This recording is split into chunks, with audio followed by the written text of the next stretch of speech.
ప్రయాణం చేయాలని ఆ భగవంతుడు శ్రీ సాయినాథ్ సిద్ధి సాయినాథ్ మహారాజుని మనసావాచ వేడుకుంటూ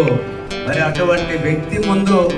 కాబట్టి మళ్ళీ పుట్టింటికి వచ్చారు, జాగ్రత్తగా ఆవిడని తిరిగి పంపించాలని, మీ ప్రేమ మీ చల్లని చూపు విజయనగరం పైన అందరి పైన ఉండాలని, అండ్ ఆ దేవుడి యొక్క దీవెనలు మీ పైన మీ కుటుంబం పైన కూడా మనస్ఫూర్తిగా చెప్తాను.